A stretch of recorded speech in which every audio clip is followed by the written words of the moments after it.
If I'm not mistaken, 9 months to 10 months ago, ay nagkaroon na tayo ng pangangaral sa parehas na teksto which was preached to us by Deacon Marlon. Pinakita doon na ang tamang tugon sa nagliligtas na biyaya ng Diyos ay walang iba kundi ang paglilingkod. But this time around, I want us to see na ang tugon sa paglilingkod sa Diyos ay makita nawa natin na biyaya din na mula sa Diyos. Ang tugon na paglilingkod, biyaya din na mula sa Diyos. Ang makapaglingkod sa Diyos ay kagandahang loob ng Diyos sa atin na mga sumasampalataya. Actually, hiwalay sa daan ng kabanalan at pananampalataya na narinig natin kanina, no? Ang paglilingkod sa Diyos ay hindi mo makikita na pinakamainam o hindi mo makikita na kapakinabangan o hindi mo makikita na kaasam-asam, na kabutihan para sa iyo, para sa iyong kaluluwa kung wala ka sa daan ng kabanalan at wala ka sa daan ng pananampalataya.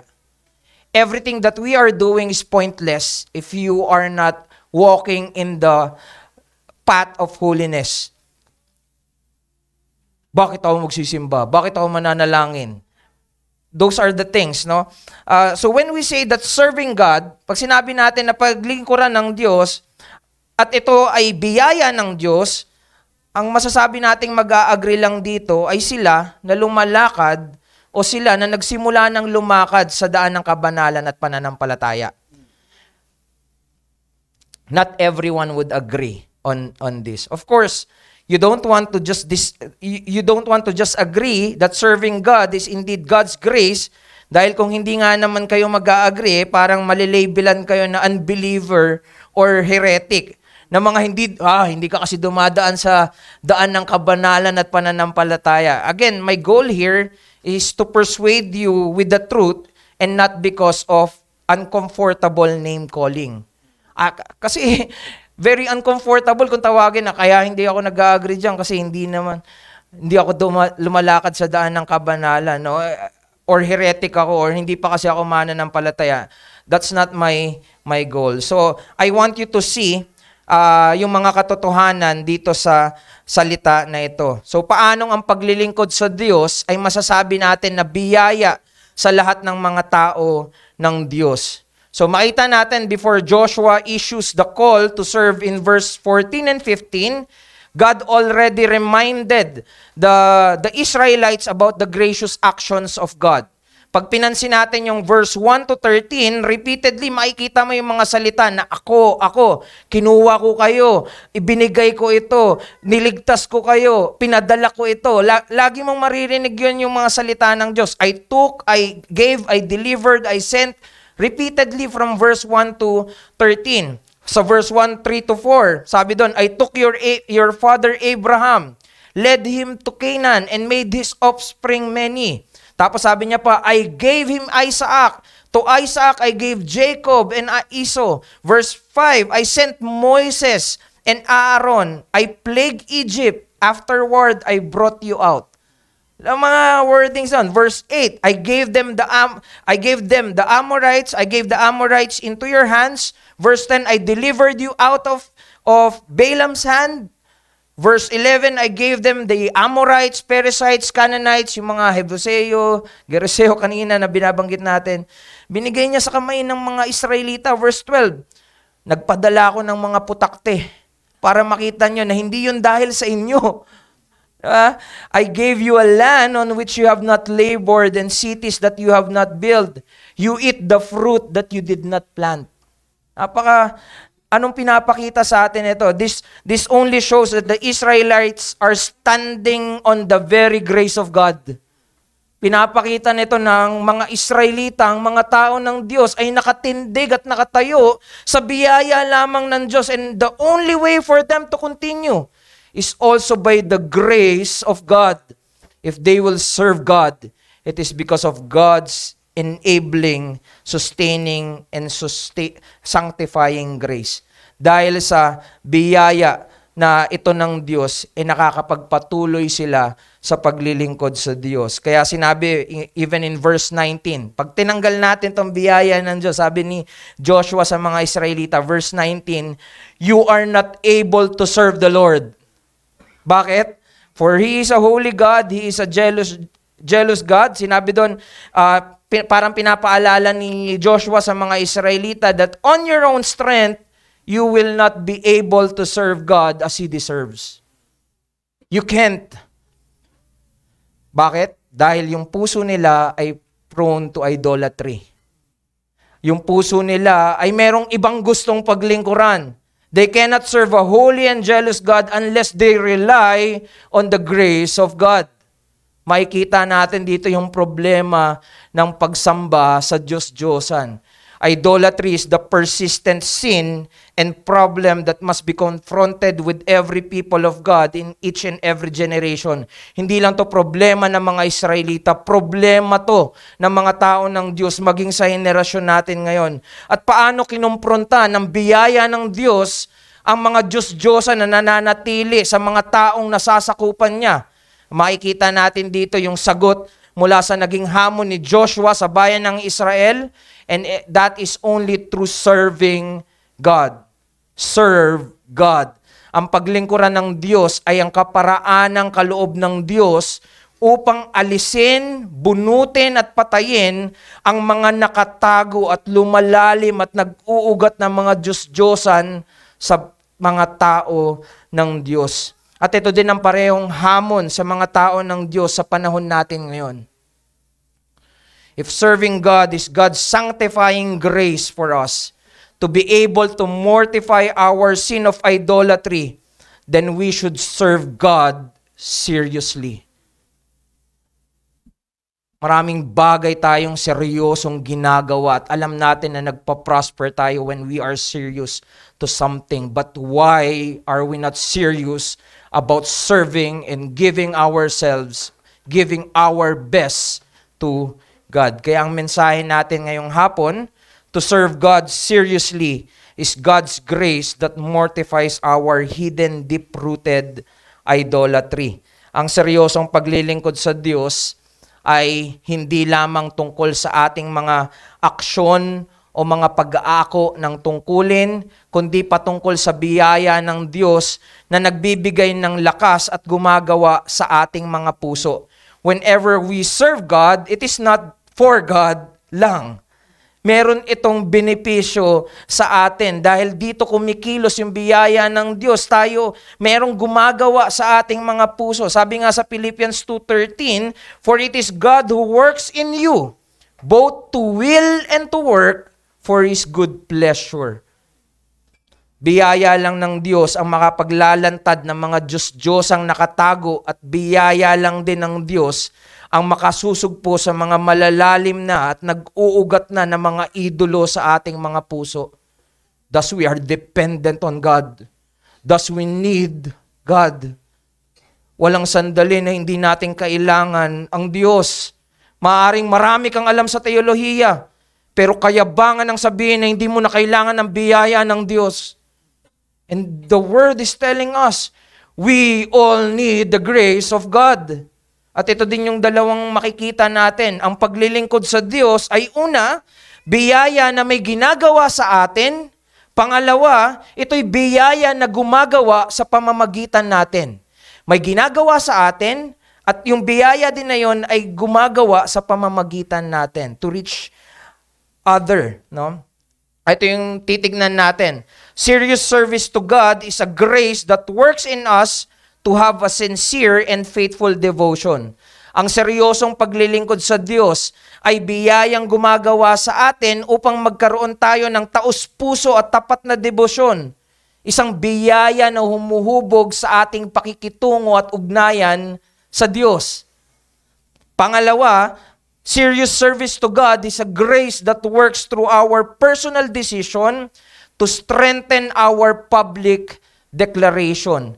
Ang seryosong paglilingkod sa Diyos ay biyayang gumagawa sa pamamagitan ng ating personal na desisyon upang patatagin ang ating pampublikong deklarasyon. So tignan muna natin yung una.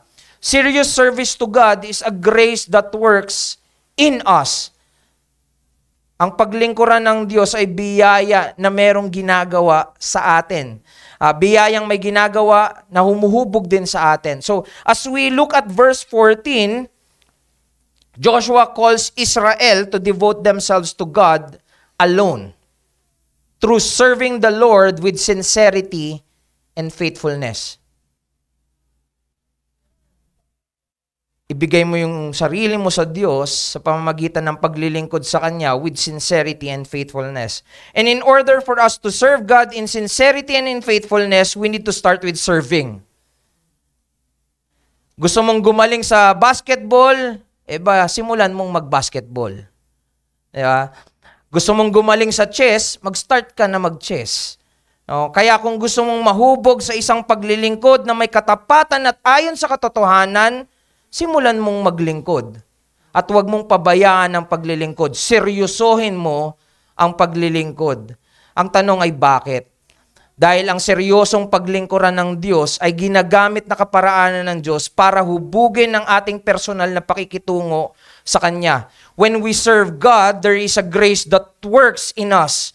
May binabago sa ating panloob na pagkatao at maging sa ating panlabas na mga ginagawa. Ang tanong, ano yung binabago sa ating panloob na pagkatao?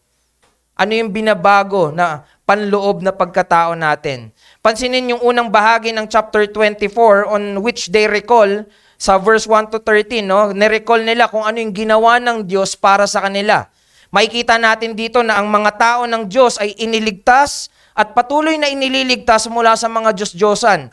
Sa ilog ng Euphrates, sa Ehipto, sa ilang at maging doon sa lupang pangako, yung Kanaan. Kung di sila paaalisin doon sa lugar, sila'y pagtatagumpayin mula sa mga false worshiper. No? Idolatry is all around them. Kahit saan sila pumunta. Biro mo yung lupang pangako, puno ng mga tao na mga false worshiper. No? But we should not be mistaken to limit idolatry with just physical idols made of woods and stone. Ano? Mabilis tayong mag-pinpoint eh. Ayan, mga sumasamba sa mga Diyos-Diyosan. Talaga bang sila lang ang sumasamba sa mga Diyos-Diyosan? So, again, I want to give clarification that idolatry is also about misplaced affections. It is misplaced trust and misplaced devotion. Hindi sa Diyos ang pagtitiwala, wala kang affection sa Diyos, wala kang devotion sa Diyos. Wala kang ibinibigay sa Diyos. Anything that competes with God or anything we value more than God falls in the category of idolatry. Whether it was trusting in our own strength or in material wealth or the gods of the surrounding nations, makikita natin. Minsan nahahawa tayo sa iba.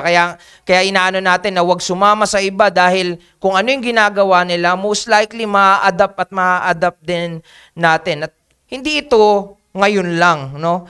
Maging sila noon, makikita mo yung karunungan ng Diyos kung paanong nag-uutos siya hindi para wala lang. Ito'y pag-iingat para sa kanila.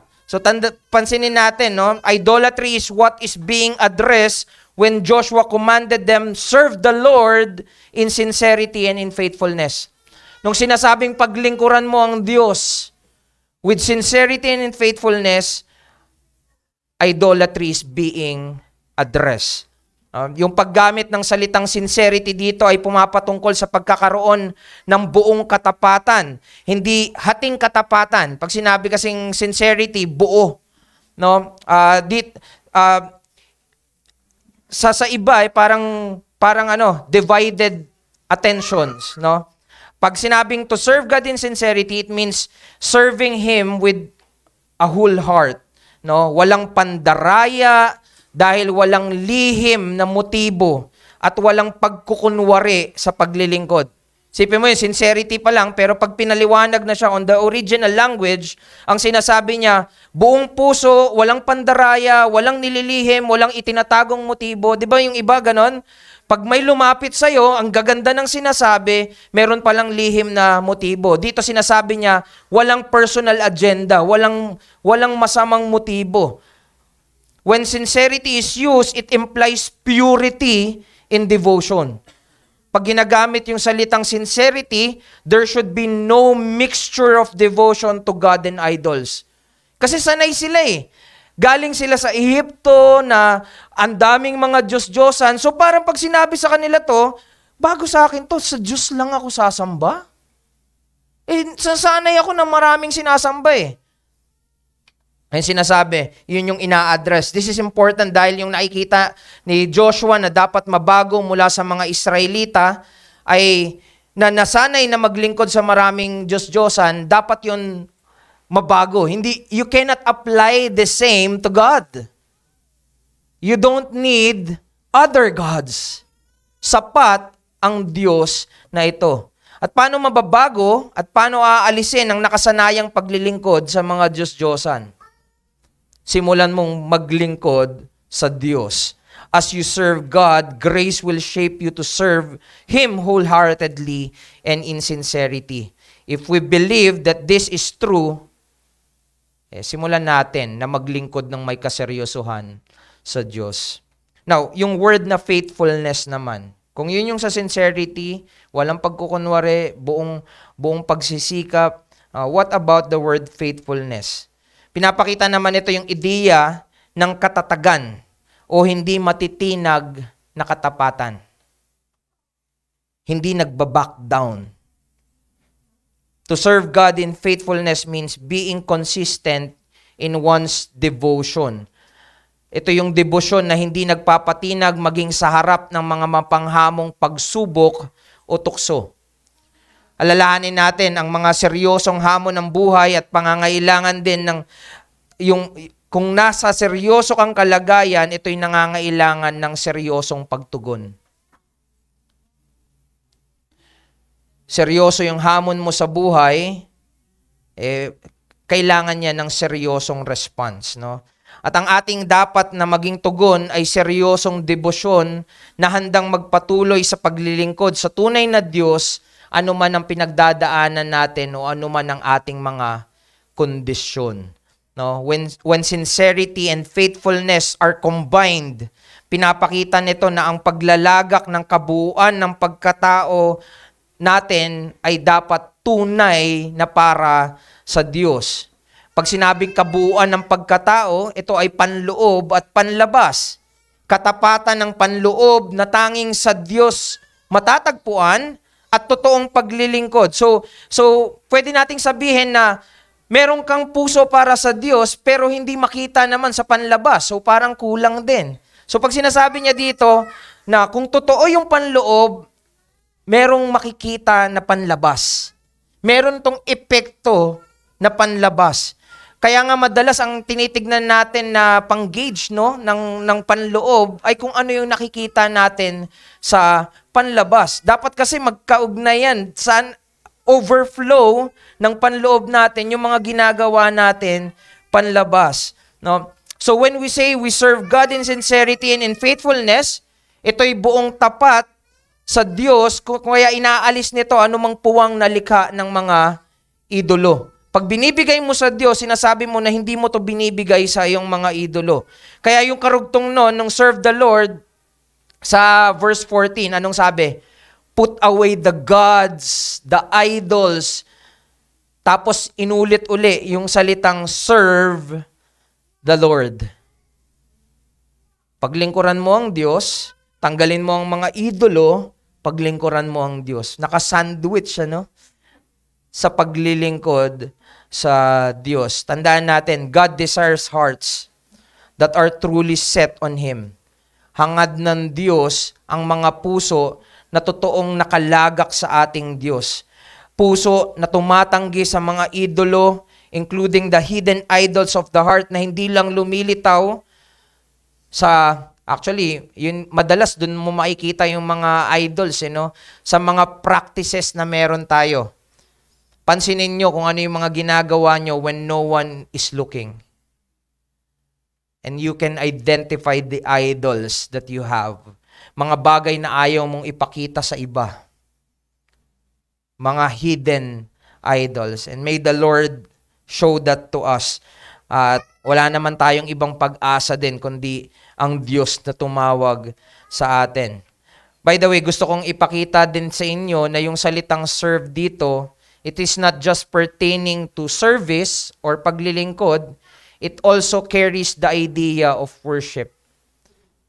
Sipin mo yan, serve the Lord. Tapos na tayo dun sa panloob at panlabas, at sinasabi na paglilingkod sa Diyos ay totoong puso na naglilingkod sa Diyos, may panloob ka na totoo sa Diyos, at yung ginagawa mo ay ayon sa Diyos, pero hindi lang ito patungkol sa anything na gawin, no? Merong pagtawag na gawain o tinatawagan tayo ng Diyos sa gawain. At yung serve nga dito ay pumapatungkol sa pagsamba.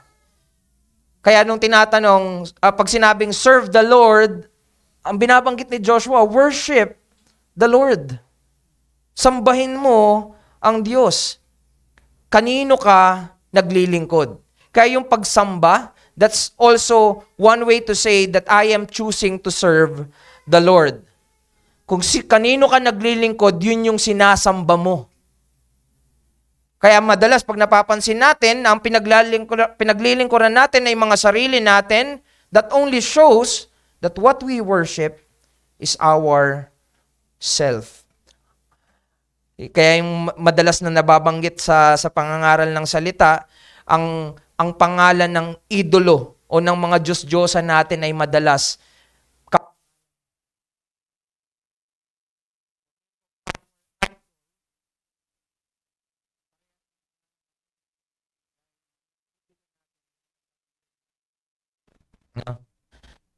sabi to serve the Lord, choose this day whom you will serve, whether the gods your fathers serve in the region beyond the river, or the gods of the Amorite in whose land you dwell. Joshua is not saying here that okay lang, no? Kung hindi maglingkod ang Israel sa Diyos, as long as they are serving other gods. Hindi yun yung sinasabi niya. Hindi natin dapat yun maintindihan ng ganun. Kasi pag nakita mo yung verse 15, tignan mo yung nakasurround na text. No? Sabi sa verse 14, makikita mo dyan na pinapersuade ni Joshua yung buong nasyon na paglingkuran at sambahin ng Diyos, tanggalin yung mga idolo. Tapos sa verse 16, pinakita naman dyan, paano yung whole nation of Israel ay naintindihan nila yung sinasabi ni Joshua. Ang sabi nila sa verse 16, no? Malayo nawa na aming pabayaan ang Panginoon ang Panginoon upang maglingkod sa ibang mga Diyos. Nawa hindi namin mapabayaan ang paglilingkod sa Diyos. Nawa malayo kami doon. They understood Joshua's message to them that when they serve other gods, they are actually forsaking the Lord. Kaya sabi nila, wag nawa itong mangyari sa amin. Ganyan ba? Kapag may nakikita kang mga kapatiran na tutumbat, nahuhulog, o kaya nakikita mo yung sarili mo na nangihina, ito ba'y panalangin mo? Kagaya ng sinasabi ng mga Israel, wag nawa itong mangyari sa amin. When things goes wrong, no, ito ba yung pinapanalangin natin? Kaawa.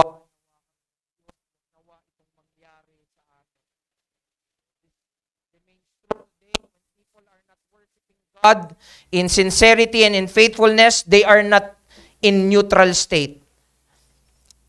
They are actually living in idolatry, worshiping the very idols that will destroy them.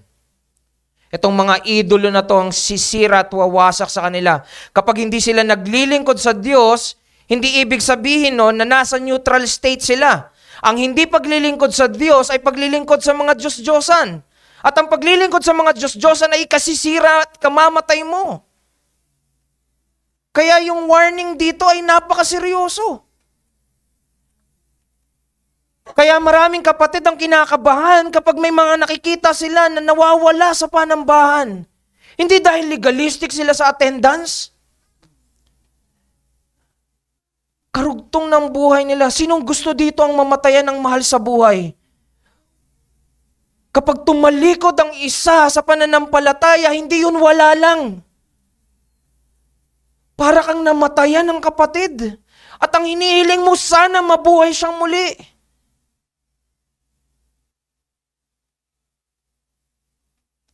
We are not on a neutral state when we don't do things for the Lord.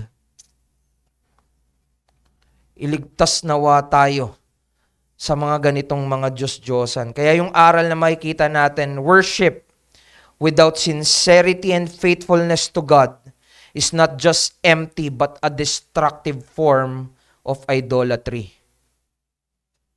Hindi wala lang na hindi sambahin ng Diyos. Ito ay may kapahamakang dinudulot. Maaaring ang panlabas na pagsamba ay mukhang nag-aalay para sa Diyos, but if the internal is not sincere, worship becomes about appearance, making ourselves the center of worship. Sarili ang sentro ng pagsamba. Kaya minsan may darating dito, ano bang mapapakinabangan nito sa akin? The danger here is that pride and hypocrisy takes root. Nag-uugat yung pride at pagkukunwari. This is when we start to seek recognition or comfort more than being satisfied with God. Ano yung tinig na maririnig mo sa mga sumasamba sa mga Diyos-Diyosan? Sasabihin nila, may pagpapala ba ako kung sasamba ako ngayon? Kikita ba ako dyan? Gagaling ba ako sa sakit ko? Pag sumamba ako, mapapakain ba niyan yung pamilya ko? Papasa ba ako sa exam? Magkakaroon ba ako ng trabaho? Mapopromote ba ako kung sumamba ako? Sasaya ba ako? Meron ba talagang kapahingahan para sa akin pag sumamba ako? Puro ako. Ito yung nagiging sentro imbis na si Kristo. You will also hear idolatry whispering to you, okay lang na wag mong itodo para sa Diyos. Ikaw na lang ba parati yung mag-a-adjust? Di ka ba napapagod? Ang dami nyo, oh. Ikaw lang kumikilos? Ikaw na lang lagi? Ikaw na lang ba yung parating uunawa sa iba? Abay, magsaya ka naman. Hayaan mo na muna sila. No? Tunog demonyo eh. Minsan lang naman magpabaya. Palagi ka namang active. Okay lang, minsan gawin mo naman kung ano gusto mo. No? Idolatry will make us irresponsible in the mandates God has given us.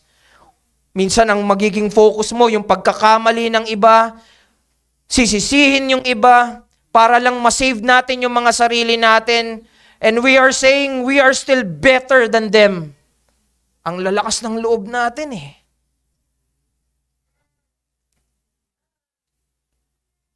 What foolishness this idolatry wants us to become. Idolatry is leading us to a very dangerous path kung saan tinuturuan tayo nito na wag nang matakot na suwayin ng Diyos, bagkus masayahan pa nga na baliwalain ng Diyos. Hanapin yung mga bagay na walang Diyos. Hanapin yung mga bagay na hindi magpapaalala sa Diyos. Magsaya tayo nang wala ang Diyos. Okay lang na baliwalain yung mga pang-eternal, at least nagagawa mo yung gusto mo, at least masaya ka. Sasanayin ng idolatry na sayangin yung mga natitirang oras mo dito sa mundo. Ipapahamak nito yung mga tao sa paligid mo. Akala natin biro ang pagsamba sa Diyos-Diyosan. Akala natin mababaw ang hindi paglingkuran ng Diyos. People are dying. Hindi natin alam yung oras kung hanggang kailan natin makakasama yung mga tao sa paligid natin. But still, idolatry wants us to relax. Idolatry is like the devil who wants you to take the bait. Kainin mo nang mamatay ka. Nang mapahamak yung iba. Kung hindi mamamatay yung mga tao, minsan hindi mo makikita sila na seryoso. People are dying, brethren. At kailangan natin yung mata ng pananampalataya para makita natin na ang paglingkuran ng Diyos ay hindi dapat gawing biro o magaang. Ito'y seryoso dapat nating ginagawa sa bawat lingguhang panambahan. We are to serve God. Ang dami na nating naranasan sa taon na to, kung saan marami sa mga nakilala natin na kapatid ang napahamak. God has been merciful to us. Tumayo tayo ng may kaseryosohan at paglingkuran natin ng ating Diyos ng may kaseryosohan. What other dangers are there? Idolatry, if not mortified, it will surely weaken and corrupt the next generation. Mapapahamak yung mga susunod na henerasyon. It will destroy those good and godly relationship that we have. It will destroy many families and communities. You see, idolatry not only dishonors God, but it leads to devastating consequences personally, within the family, and across the generations. Kaya ito yung ginagawa ni Joshua. Tinatawag niya yung mga tao, make a firm stand. Kaya sabi niya, as for me and my household, we will serve the Lord. At ito yung cry, battle cry ng iglesia. As for this church, we will serve the Lord. Tayo'y maglilingkod sa Diyos. Ang pipiliin natin ay maglingkod pa rin parati sa Diyos. Not serving the Lord is the idolatry that will destroy. Isipin mo na lang, it will destroy your family. Yung iniingatan mo na mga taong malalapit sa iyo, mga taong minamahal mo. Ito yung papatay sa kanila. Kaya nawa, iligtas tayo ng Diyos sa mga idolatry. So ang hamon, seriously give your best service to God. Deprive your idols until they're completely mortified. No, patuloy ang paglaban at para paglabanan ng mga idolatry natin, fill that with serving the Lord. Huwag mong hayaan na makita mo yung sarili mo na spectator lang. Huwag kang pumayag na wala kang ginagawa para sa Panginoon mo. Look for a ministry on which you can serve and then serve with all your excellence. Simulan mong maging tapat sa mga maliliit na paggawa. Gumawa ka, tignan mo kung ano ang kaloob ng Diyos sa'yo. Ask the people around you if there is any help needed. May kailangan ba sila? May mga tao ba na kailangan bisitahin? May mga tao ba na nagkakasakit na pwede mong ipanalangin? When we don't make any effort in our service for the Lord, imbis na magutom, may nabubusog pa natin yung ating mga Diyos-Diyosan. Kapag nakita mo yung sarili mo na walang ginagawa para sa Diyos mo, most likely dahil satisfied ka na pinaglilingkuran yung mga Diyos-Diyosan mo. Maging mapagbantay, maging mapanuri, maging maingat. We are to serve God seriously. When we do this, His grace works in us. Hinuhubog nito yung mga puso natin so that we may become more sincere and more faithful in our devotion, in our service to God. Pangalawa, serious service to God is a grace that works through us. Ito yung biyaya na gumagawa sa pamamagitan natin. Joshua emphasizes that serving God is not just personal, but also a visible public declaration. No, hindi lang ito personal na desisyon ni Joshua, dahil alam niya na may mga taong nasa ilalim siya, kailangan malaman to ng mga taong nasa ilalim ng otoridad niya. Anong ginawa niya? He gathered the tribes at Shechem. Tinawag niya ito para i-reaffirm yung allegiance sila sa presensya ng iba. No? Hindi ito parang, hindi, kami na lang. Hindi, tinawag niya yung lahat para maging saksi. And it underscores that faith has a communal and personal dimensions. Ang pananampalataya ng isang Kristiyano ay may personal, pero it also is communal. Kahit sa baptism, hindi mo lang sinasabi na, ay, Kristiyano ako at nananampalataya ako kay Kristo. Merong pagpapahayag. Kasi yun yung pananampalataya, ang goal ay hindi mo sarilinin lang yung mga mabubuting kaloob ng Diyos. Yung Diyos, hindi sasarilinin lang yung mga paglago na ginagawa sa iyo ng Diyos. It has a communal effect. Kaya sabi sa verse 15, choose this day whom you will serve. Piliin mo ngayong araw na to kung sino ang iyong paglilingkuran. Grace doesn't stop with devotion. It also strengthens us to stand firm in our decisions and to boldly declare to others our allegiance to God. Ikaw ay patotoo ng Diyos. No, this is both personal and public. Our resolve to serve God must come from within, but it also must be evident to those around us. Dapat nakikita to ng mga tao sa paligid natin. Ang seryosong paglilingkod sa Diyos, it will not just remain a personal decision. Kung seryoso ka sa Diyos, hindi ito pansarili. Hindi mo hahayaan na maging pansarili lang to sa'yo. Ipapaalam mo to sa iba. No? It will naturally lead to a public declaration. Actually, yung mga simpleng ginagawa natin when we stand firm on the importance of the Lord's Day, it is a great testimony to the people around us na eh. Di ba? Meron kang sinasabi sa iba na hindi ko to isasakripisyo sa lesser things. Kung merong yuyuko yung mga secular things for these holy things. Ito'y banal na gawain ng Diyos. Serious service involves a personal decision to reject idols and a public declaration of our allegiance to God. Pag pinakinggan mo yung boses dito ni Joshua, again, Joshua is setting a clear choice for Israel. Serve the Lord or the gods of the surrounding nations. Walang gitna, no? This call is both communal and individual. While he declares his own household, yung paglilingkod ng sarili niyang household, hindi niya sinasabi na pipilitin ko tong pamilya ko. Gagawa siya ng paraan para nang sa ganun makumbinse yung pamilya niya. No, dahil alam niya na kailangan din ng personal decision ng pamilya niya.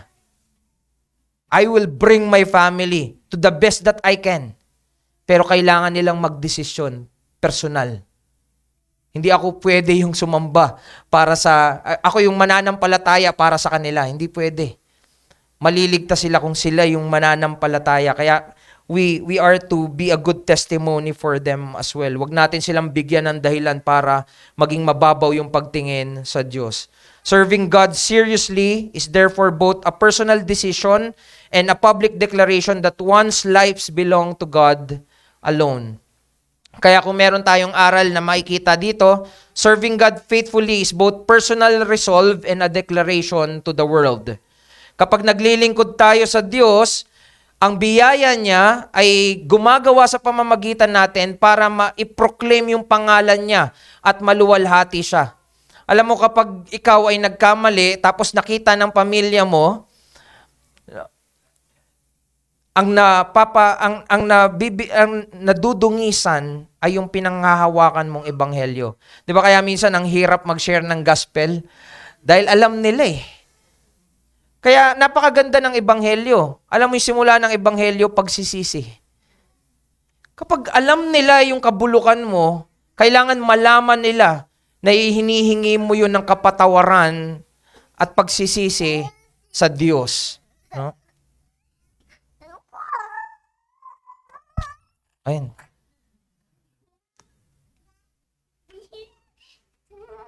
Ayan. Magsisi ka. Pero totoo naman, isa yan sa mga pag-asa namin whenever we do our family worship. Hindi lang namin sinasabi na Kristiyano kami. Umaasa kami na yung anak ko, yung pamilya ko, kung sino man nakakasama namin sa pamilyang pagsamba, ay balang araw magiging mananampalataya ng Panginoong Jesucristo. At napakaganda na ganito yung disenyo sa mga Kristiyano. Na ang pananampalataya hindi lang personal, pero merong public declaration na even if I am not good in sharing by words, yung pagtindig ko ay maaaring gamitin ng Diyos para maibahagi ko yung pananampalataya ko. Hindi ako magaling, pero yung iba, dahil nagkakasama-sama kami, sila, natututo rin tayo sa kanila na magsalita para ibahagi ang ebanghelyo. No? So, alalahanin natin na ang totoong debosyon sa Diyos ay magsisimula sa puso, pero hindi palaging mananatiling nakatago. It will be declared to the world. A genuine relationship with God impacts every area of life. No? Our thoughts, our actions, and even our interactions with others. It is personal because no one else can make the decisions for us. And it is public because our life should bear witness to the God we serve. Faith that is lived out draws other to God's power and glory. No, kung maganda yung patotoo, mas na-attract yung mga tao sa pinaniniwalaan mong ebanghelyo. No? Hindi natin kailangan pilitin. Dapat nga natural to na lalabas. Kaya nung naalala ko nung kasal ni CJ, isa yan sa mga nung na-meet ko yan, parang sinasabi niya before na isa sa mga problema niya ay yung pananalita, no? Pero sabi ko wala namang bakas na. Ay alam mo yon yung mga before, kung nasanay na tayo, habit na lang yung pagmumura, yung pagsasalita ng hindi magaganda. Nung naging Kristiyano ka, nababago yun. Hindi mo kailangan pilitin. Minsan, nagiging natural na nawawala yun. It becomes a good testimony to the world around us. Na ito ay binago ng ebanghelyo ng Panginoong Jesucristo. I want you to imagine like a lighthouse, no? Hindi kasi uso sa atin yung lighthouse pero yung lighthouse parang nagsiserve na ilaw sa mga barko na dumadaan. Maganda na matibay yon para kapag may mga bagyo, hindi madaling nasisira. No? Pero yung pagiging matibay ng lighthouse ay hindi para sa sarili niya lang or hindi para sa lighthouse mismo. The purpose of the lighthouse is to shine brightly in the darkness para maingatan niya yung mga barko na dumadaan. Ang purpose nito ay para sa iba. Tayo bilang mga Kristiyano, parang lighthouse, no? We need to be strengthened so that we can stand every storm. Pero yung pagtayo natin ay parang liwanag sa iba na nagtuturo na ito pala ang Diyos na nagpapanatilit, nagpapatibay sa Kanya. Naway, patuloy tayong magliwanag para sa iba. Yung mga ginagawa mong sakripisyo, nakikita mong mahirap yan. Yung pagtindig, pagtayo, pagtutuloy sa pananampalataya. Pero pag pinakita na ng Diyos kung paano niya ginagamit yung mga mahihina nating pagtayo, you will glory on the goodness and greaterness of our God. Na maging yung pinakamahina natin ay ginagamit para sa kaligtasan ng iba, para sa pagpapabanal ng iba. So, hindi sayang yung mga bawat ginagawa mo para sa Diyos. Sabi ni Thomas Watson, the glory of a Christian lies in being a lively and visible witness for God in the world. A private faith, like a candle under a bushel, neither honors God nor benefits man. Nakatago Anong benepisyo niyan sa iba? So, hayaan mo na yung pananampalataya mo ay makita ng iba. Tumindig ka para sa mga pinapagawa sa iyo ng Diyos. So, seriously consider how your faith is displayed publicly. Nakakasawa, no? Pag nag-i-invite ka minsan ng mga pamilya, minsan nakakapagod. Re-reject na naman ako. Pero alam mo, hindi ito patungkol sa iyo Patungkol to sa kaligtasan nila. Pagsasawaan mo ba silang gawan ng mabuti kung alam mong yung pag-iimbita sa kanila ay kabutihan para sa kanila? Do not stop to be a good testimony to the world. No matter how many rejections, no matter how many hardship, continue to do what is good for them. No? Your life and words must unmistakably declare your allegiance to God even in the face of serious challenges. Actually, mas makikita pang nagliliwanag kapag dumadaan ka sa kadiliman, alam nila na Diyos lang yung dapat nilang asahan kasi nakita nila na ikaw ay umasa sa Diyos.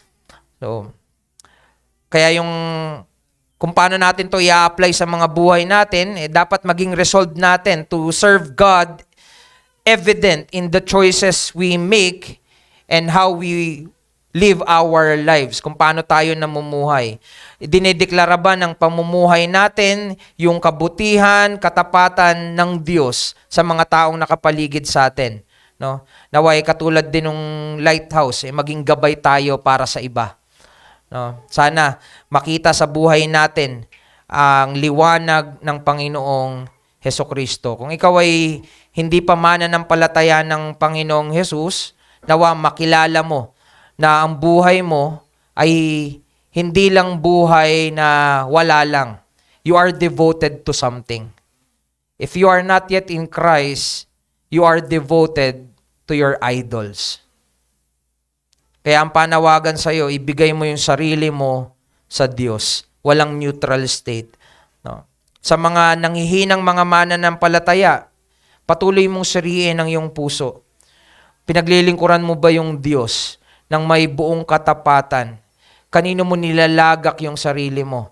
No? May mga times na sa mga mag-asawa, no? May mga times na hindi naman laging on fire yung pagsasama natin. Pero kapag nanlamig, hindi mo kagad sinasabi na, iwan na nga kita. Parang nagiging common linggo na ng mga tao ngayon, ng mga Kristiyano ngayon. Alis na nga ako sa church. Pabayaan na nga ito. Yung relasyon mo sa Diyos ay nawa mas mabigat kaysa sa relasyon mo sa asawa mo. Ang tipanan, pakikipagtipan mo sa Diyos ay higit na mas mataas kaysa sa pakikipagtipan natin sa mga tao dito sa mundo. Kung hindi natin kayang sabihin yan sa mga tao, nawa, wala kang lakas ng loob para sabihin yan sa Diyos. Wag na wag mo sasabihin yun sa Diyos. Kaya nawa, maging kalakasan ito para sa mga mananampalataya. Your labor in the Lord is not in vain. Keep serving God with sincerity and faithfulness. Alam mo na siya yung humuhubog sa pamamagitan ng mga ginagawa mong paglilingkod dahil hindi ikaw ang nag-imbento ng gawain na to. Ito ay gawaing ibinigay ng Diyos at sana lagi nating makita yung gawain na kabutihan ng Diyos para sa atin. Kaya nawa, makita natin, no? Kung gusto mong isalba ang iyong pamilya, tumindig ka ng may pananampalataya. Kung gusto mong tindigan at isalba kung gusto mong isalba yung mga tao sa paligid mo, siguraduhin mo na ikaw mismo ay tumitindig kay Kristo. Ikaw muna. At lumago ka dito. Sabi nga, paulit-ulit to ng mga nakaraang weeks, no? Bakit nagsasawa ka bang huminga? Hindi naman. Nawa hindi natin pagsawaan ang Diyos na siyang pinagmumulan ng bawat hininga natin. May the Lord bless us in the hearing of the word. Tayo ay manalangin. Aming Diyos, nagpapasalamat kami dahil merong tunay na biyaya that can works in us and through us. Nawa kami ay maging totoo na mahubog, na magkaroon ng totoong debosyon na hindi nahahati. Iligtas mo kami sa mga Diyos-Diyosan. Iligtas mo kami, Panginoon, sa mga bagay na naglalayo sa amin sa inyo. Alam namin na ang gawa ng Diyos-Diyosan, gaano man ito kaganda, ay makikita namin sa isang tanda. Ilalayo kami nito kay Kristo. Kaya maaaring ito ay tao, maaaring ito ay pangyayari, ito yung mga bagay na gusto namin. Kung ito yung mga bagay na maglalayo sa amin sa inyo, iligtas nyo kami at bigyan nyo kami ng lakas para mapagtagumpayan itong mga Diyos-Diyosan na meron sa amin. So we ask, Lord, that we may also be a good testimony to others. Ano mang tinitindigan namin, ano mang katagumpayan kung saan nyo kami pinagtatagumpay, alam namin, O Diyos, na ito ay isa ring deklarasyon ninyo sa mundo na merong pag-asa kahit sa mga wala pa sa inyo. Dalangin ko, Panginoon, na patuloy kang umabot sa pamamagitan ng mga buhay namin na binabago niyo, O Diyos. Pagtibayin nyo kami at dalangin namin sa pagdako namin sa panibagong taon. Dalangin namin, O Diyos, na kami ay manatili at ang maging deklarasyon namin ay parehas na deklarasyon ni Joshua. As for me and my house, our church, we will always serve the Lord. Sailyuhan mo ito ng inyong banal na Espiritu, O Diyos, sa pangalan ng aming Panginoong Hesukristo. Amen.